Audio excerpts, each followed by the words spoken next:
Now, during this recent government shutdown, people saw images like this: U.S. military personnel going to food pantries to get food, and they were kind of shocked. But what will really surprise you is the fact that many active U.S. military families regularly have to depend on social services and support agencies like this in order to make ends meet.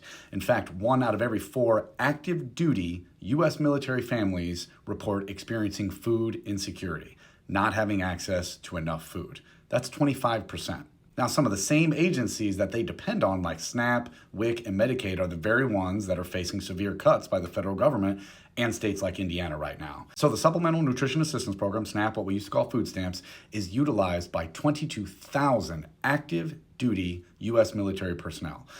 Another 200,000 National Guard and Reserve members use it, and 1.1 million veterans use SNAP to help meet their food needs. Now, that's a lot. And then you have WIC, which is another nutrition program, but that's geared towards supporting women, infant, and children. It's used by even more. This is a program that provides vouchers for healthy food and infant formula, along with education and health screenings.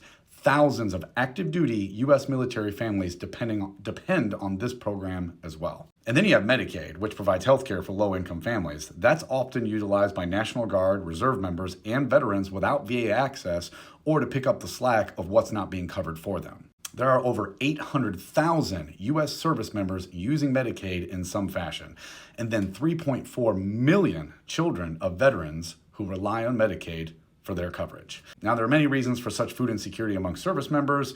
Many of these junior enlisted members simply don't make much money, but families often have to move a lot, and that can be a financial strain in itself, especially if you have to move to places that have a high cost of living. But all that moving also makes it really hard for military spouses to hold jobs, so that often leads to them being one-income households. So here again, it's not illegal immigrants that are hurting from these cuts. It's not deadbeats who refuse to work. It's U.S. military personnel, along with seniors, children, and disabled people, or others who are just facing a financial crisis.